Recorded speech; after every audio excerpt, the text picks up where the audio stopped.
አሁን ላይ ኮሎሬክታል ካንሰር የትልቁ አንጀት ካንሰር እድሜያቸው ከ50 በታች በሆኑ ወንዶች ላይ ቁጥር አንደኛ ገዳይ ካንሰር ሲሆን እድሜያቸው ከ50 በታች በሆኑ ሴቶች ላይ ደግሞ ሁለተኛ በካንሰር ምክንያት ለሚከሰት ሞት ምክንያት ነው። አሁን ላይ ቁጥሩ በጣም እየጨመረ የመጣውና ለብዙ ወጣቶች ሞት ምክንያት እየሆነ ያለው የካንሰር አይነት የሳምባ ካንሰር አይደለም። ወጣቶችን ለብዙ ዓመታት ስናስጠነቅቃቸው የነበርናቸው ካንሰሮችም አይደሉም።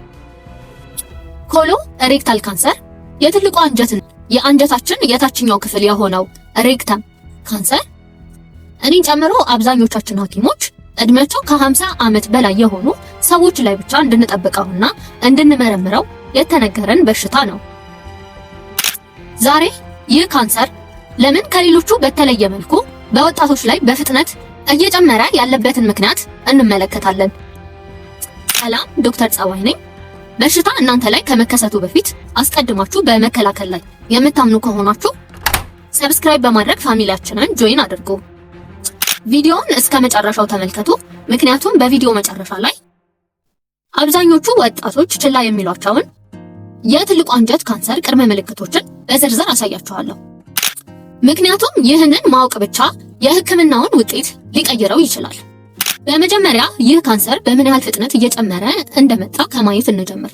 ምክንያቱም እየጨመረ የመጣበት ፍጥነት አሁን ካለው ቁጥር እኩል አስፈላጊ ስለሆነ በዓለም አቀፍ ደረጃ early onset ኮሎሬክታል ካንሰር የአንጀት ካንሰር ቁጥር በ1990ዎቹ ከነበረው ከ6300 ኬስ በ2021 ወደ 9300 በላይ አድጓል። ይህ ማለት የ49% ጭማሪ አሳይቷል። የሃርቫርድ ተመራማሪዎች በአሁኑ ሰዓት በዓለም አቀፍ ደረጃ ከሚከሰቱ የትልቁ አንጀት ካንሰሮች መካከል 10%ቱ የሚከሰተው እድሜያቸው ከ50 በታች በሆኑ ሰዎች ላይ ነው።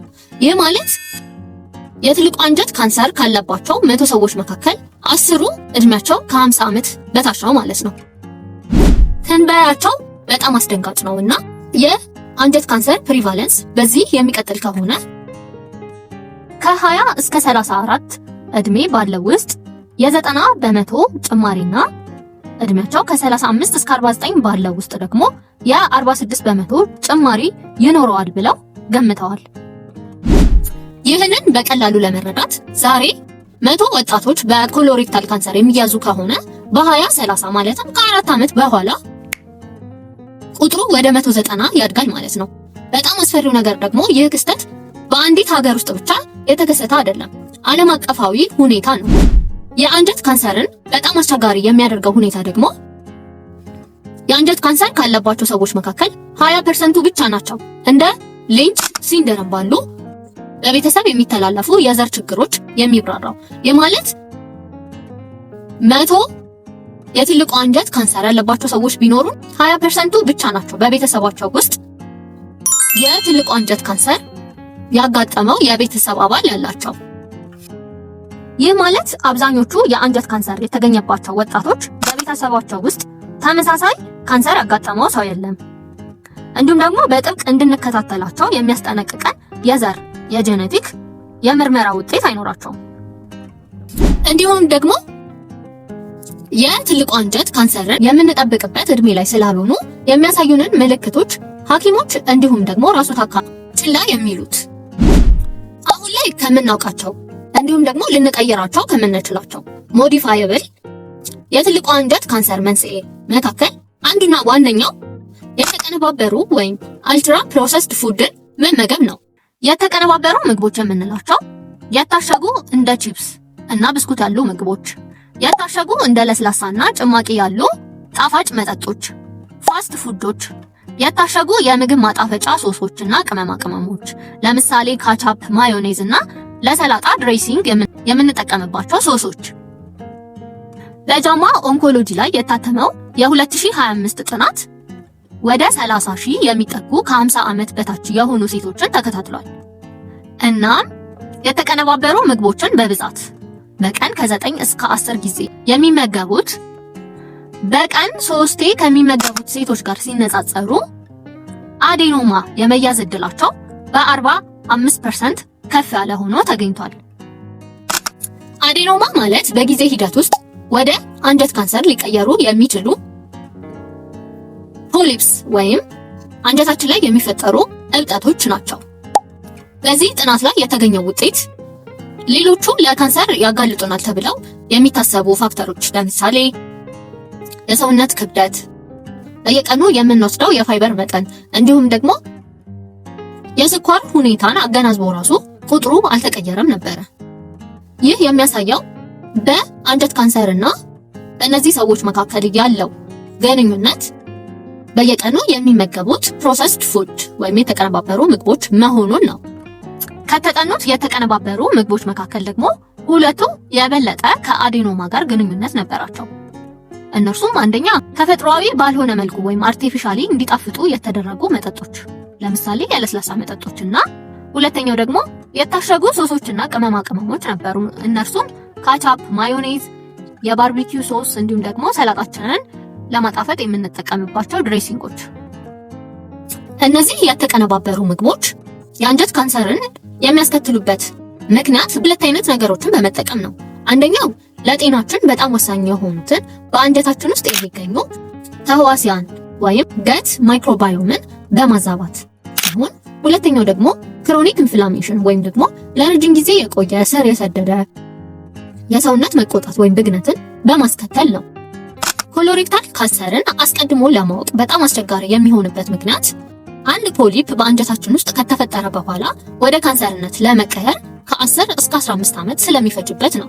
ይህ ማለት አንድ ሰው በ20ዎቹ እድሜው ላይ አዘውትሮ የሚመገበው ፕሮሰስድ ምግብ የተቀነባበሩ ምግቦች ውጤቱ በምርመራ የሚታወቀው በ30ዎቹ እድሜ መጨረሻ ወይም ደግሞ በ40ዎቹ እድሜ ላይ ሲሆን ነው። ቀደም ሲል በሰራሁት ቪዲዮ ላይ በስትሮክ እና በፋይበር መካከል ያለውን ጥብቅ ግንኙነት ተመልክተናል። ፋይበር ስትሮክን ከመከላከል በተጨማሪ ደግሞ ለአንጀት ጤና ራሱ በጣም ወሳኝ ንጥረ ነገር ነው።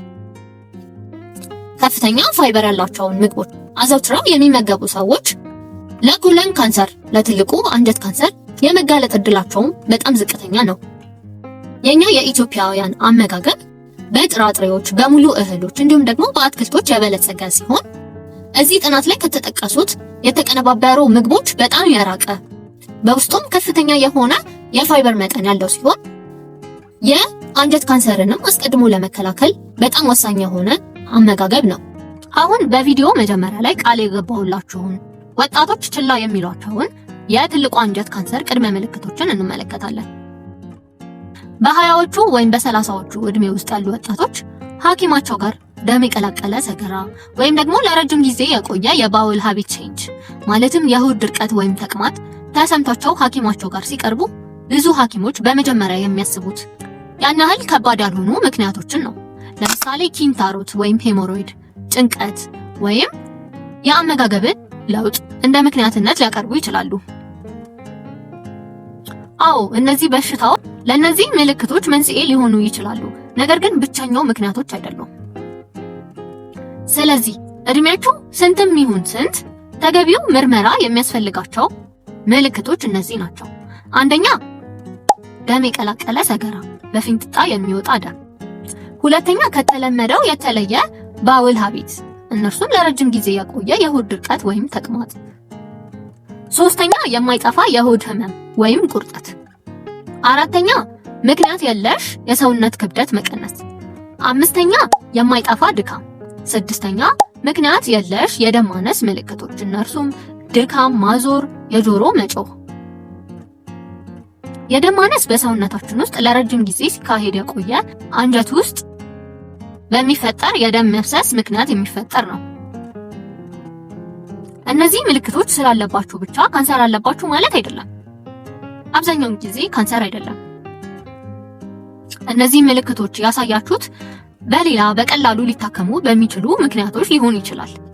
ነገር ግን ወጣት መሆን እነዚህ ምልክቶች ችላ ለማለት ምክንያት መሆን የለበትም። የአንጀት ካንሰርም እነዚህም ምልክቶች አሳይቶ ስለሚጀምር አስቀድማችሁ አስፈላጊውን ምርመራ ማድረግ ግዴታ ነው። የትልቁ አንጀት ካንሰርን አስቀድሞ ለመከላከልና በጣም ሳይሰራጭ ለመታከም አዳጋች ሳይሆን ቀድሞ ለመያዝ የማዝላችሁ ፕሪስክሪፕሽን ወይም ማዘዣ ይሄ ነው። የተቀነባበሩ ምግቦች፣ አልትራ ፕሮሰስድ ፉድ ማስወገድ። በተለይም በስኳር የበለጸጉ መጠጦችንና የታሸጉ ሶሶችን ወይም ማጣፈጫዎችን ማስወገድ። ሁለተኛ ለፋይበር ቅድሚያ መስጠት።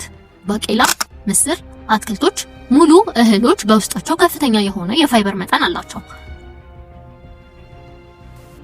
እድሜ ገና ነው በማለት የቆዩ የአንጀት ምልክቶችን ችላ አትበሉ። አስቀድማችሁ ምርመራን አድርጉ። በቤተሰባችሁ ውስጥ የትልቁ አንጀት ካንሰር የሕክምና ታሪክ ማለትም ቤተሰባችሁ ውስጥ ይህ በሽታ አጋጥሞት የሚያውቀው ሰው ካለ የአስቀድሞ ምርመራ ወይም ስክሪኒንግን ለማድረግ ሐኪሞን ያማክሩ።